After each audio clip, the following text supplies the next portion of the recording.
Hello students, आज हम पढ़ेंगे वॉन डर वाल समीकरण द्वारा आदर्श व्यवहार से विचलन की व्याख्या, यानी explanation of deviation from ideal behaviour by van der Waals equation. Von der Waals equation does not explain the behavior of gas perfectly, but it is certainly an improvement of ideal gas equation.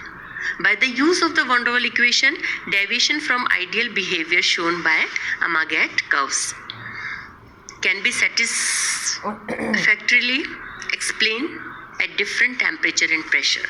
है ना, यानी von der वाल समीकरण जो है वो वास्तविक गैसों के व्यवहार को पूरी तरह से शो नहीं करता है, लेकिन ये जो आइडियल गैस बिहेवियर है उस समीकरण में सुधार जरूर करता है. वॉन डर वाल समीकरण की सहायता से एमागैट वक्रों द्वारा बताए गए वास्तविक गैसों के आदर्श व्यवहार से विचलन को विभिन्न ताप और दाब पर अगर हम संतोषजनक उसका व्याख्या कर सकते हैं. एक मोल गैस के लिए जैसे हमें पता है कि वॉन डर वाल समीकरण को अभी हमने कल जो डिराइव किया था, एक मोल गैस के लिए वॉन डर वाल इक्वेशन क्या थी? P plus A upon V square V minus B is equal to R T. या P में संशोधन करा था और P में क्या किया था? P plus A upon V square, और आयतन में किया था V माइनस बी. तो ये इक्वेशन आपके पास थी. इसे देखो, इस तरह से हम लिख सकते हैं PV minus PB plus A upon V minus AB upon V square is equal to R T.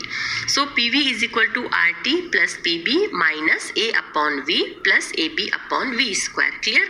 So AB upon V. अब देखो यहाँ पर कि AB upon V square is a very small fraction and can be neglected. So equation क्या हो जाएगी आपकी? इसको AB अपॉन V स्क्वायर को नेग्लेक्ट कर दो. So PV is equal to RT plus PB minus A upon V. The deviation from ideal behavior can be explained by the above equation.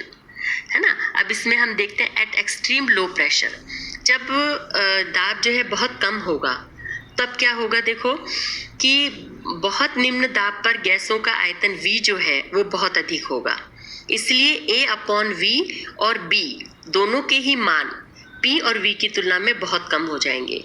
इसलिए हम इक्वेशन में इनको नेग्लिजिबल मान लेंगे तो PV is equal to RT हो जाएगा. और ये इक्वेशन एक मोल गैस के लिए आदर्श गैस समीकरण है.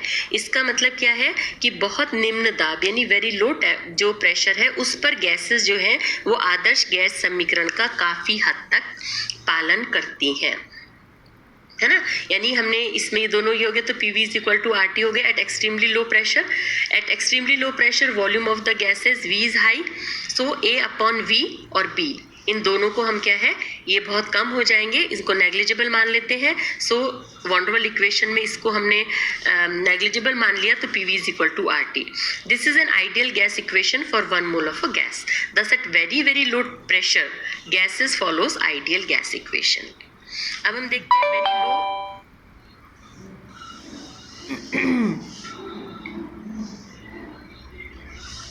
हम देखते हैं एट लो प्रेशर. अभी जो हमने देखा था वो तो एट एक्सट्रीमली लो प्रेशर था कि जब बहुत ही कम दाब होता है तब हमने ये केस देखा था. अब हम देखते हैं लो प्रेशर पर. तो in this condition also volume of the gas is high and excluded volume B can be ignored, but intermolecular attraction can not be ignored. ठीक है. सो इक्वेशन क्या हो जाएगा? P plus A upon V square, ये तो ऐसा सच रहेगा, और V माइनस B की जगह हमने क्या किया? B को नेग्लेक्ट कर दिया तो केवल V आ गया, तो V is equal to RT. तो जब लो प्रेशर है तब ये इक्वेशन क्या हो गया? P plus A upon V square V is equal to RT. जबकि एक्सट्रीमली लो प्रेशर पे क्या था कि दोनों ही चीज़ें जो है वो नेग्लिजिबल हो गई थी. ठीक है. तो यहाँ पर ये इक्वेशन होगी PV is equal to RT minus A upon V. This shows that value of PV is less than RT. Clear? As the pressure increases, value of A upon V increases. As a result, the value of PV further decreases, which explains the depression in the curve. जो Amagat curves में हमने देखा था, तो इसीलिए ये depression उसके अंदर आ रहा है. When pressure further increases, volume of the gas decreases, and now B cannot be neglected. Hence, value of PV increases. Thus, we get a minimum in the curve. Curve के अंदर जो सबसे नीचे जो minimum आया था उसका ये कारण है. Clear? यानी यहाँ पर equation P V is equal to R T minus A upon V में हम देखते हैं कि पी वी का मान आर टी से कम होता है और जैसे जैसे हम प्रेशर बढ़ाते जाते हैं वी का मान घटता जाता है और ए अपॉन वी का मान बढ़ता जाता है, जिससे क्या होगा, पी वी का मान और भी कम हो जाएगा, जो कि कर्व में डिप्रेशन को एक्सप्लेन करता है। और जब दाब और बढ़ाया जाता है तो गैस का आयतन घटता है और इस अवस्था में बी को हम उपेक्षा उसकी नहीं कर सकते, नेग्लेक्ट नहीं कर सकते।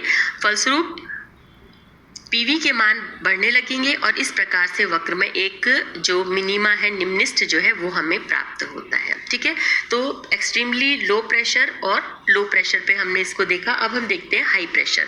देखो हाई प्रेशर पे क्या होता है कि हाई प्रेशर पर गैस का आयतन बहुत कम होने के कारण ए अपॉन वी स्क्वायर का मान पी की अपेक्षा कम रह जाता है, जिसकी उपेक्षा की जा सकती है, जिसको हम नेग्लेक्ट कर सकते हैं। सो इक्वेशन क्या हो जाएगी, P V minus B is equal to R T और P V is equal to R T plus P b. इस प्रकार पी वी का मान आर टी की अपेक्षा अधिक हो जाता है और जैसे जैसे दाब और बढ़ाया जाता है पी वी का मान बढ़ता है, जिसके कारण से पी वी का मान भी बढ़ता है। ठीक है, यानी कि हमने क्या किया, हाई प्रेशर पर, at high pressure volume of the gas reduces to a very low value and the term A upon V square becomes negligible in comparison to P. Thus equation क्या आ गई आपके पास में, P V minus B is equal to RT. PV is equal to RT plus PB. Therefore, value of PV becomes more than RT as the quantity PB is being added to RT. As the pressure increases, value of PB increases, and in terms, value of PV increases. It is clear from the above explanation that pressure and volume correction A upon V square and B are effective in opposite direction. At low pressure, A upon V square is more effective. In a particular pressure range, A upon V square and B balance one another. In this equation range, the gas behave as an ideal gas. Clear? यानी कि इसमें हमने देखा कि दाब तथा आयतन संशोधन A अपॉन वी स्क्वायर और B विपरीत दिशा में प्रभावशाली होते हैं। ठीक है, जबकि कम दाब पर A अपॉन वी स्क्वायर अधिक प्रभावशाली होते हैं और उच्च दाब पर B अधिक प्रभावी होता है। अब हम देखते हैं at low temperature. Low temperature पर देखो क्या होता है, P V plus A upon V minus P B minus A B upon V square is equal to R T, है ना। जो ये आपकी वॉन्डरवल इक्वेशन है, इसका ये इस तरह से कह सकते हो कि विस्तृत रूप है। ये हो गया। यहाँ पर देखो A B upon V square is very small and can be neglected. So P V minus P B plus A upon V is equal to R T. So P V is equal to R T minus A upon V minus P B. At low temperature, V becomes very small. Due to this, A upon V increases and A upon V minus PB also increases. Therefore, value of PV decreases and gas show deviation from ideal behavior. ठीक है कि निम्न दाब पर V का मान बहुत कम होता है, इसीलिए A अपॉन V का मान बढ़ जाता है और A upon V minus PB के मान में ये वृद्धि होती है, जिसके कारण से PV के मान घट जाते हैं और गैस जो होती है वो आइडियल बिहेवियर से डेविएशन शो करती है। इसी तरह से हम देखते हैं हाई टेम्परेचर पर क्या होता है। देखो उच्च ताप पर V का मान इतना अधिक हो जाता है, क्योंकि बहुत जैसे टेम्परेचर देते हैं गैस का वॉल्यूम बढ़ जाता है, तो इतना ज़्यादा हो जाता है कि A अपॉन वी स्क्वायर और B दोनों ही नेग्लिजिबल हो जाते हैं तथा गैस आदर्श व्यवहार प्रदर्शित करने लगती है। अतः उच्च तापों पर आदर्श व्यवहार से विचलन कम पाया जाता है। Means at high temperature value of V becomes very high. Thus, A upon V and B both can be neglected and the gas follows the ideal behavior. This is the reason why deviation from ideal behavior is less at high temperature. अब इसके अंदर देखिए कि H2 और He hydrogen और helium जो है ये क्या है, एक्सेप्शनल केसेस हैं। ये इनका जो अपवादिक व्यवहार है वो शो करते हैं। क्यों करते हैं? क्योंकि देखिए इसमें कि H2 और He के PV के मान प्रत्येक दाब पर आदर्श गैस के PV के मानों से अधिक है ना। जो अमागैट कर्व्स हमने पिछले लेक्चर्स में जब डिस्कस किए थे तो उसके अंदर हमने देखा था, तो हर दाब पर आदर्श गैस के PV के मानों से अधिक है ना। तो ये व्यवहार हाइड्रोजन और हीलियम के कम द्रव्यमानों के आधार पर समझाया जा सकता है कि कम द्रव्यमानों के कारण इन गैसों के अणु के मध्य आकर्षण बल नगण्य होता है।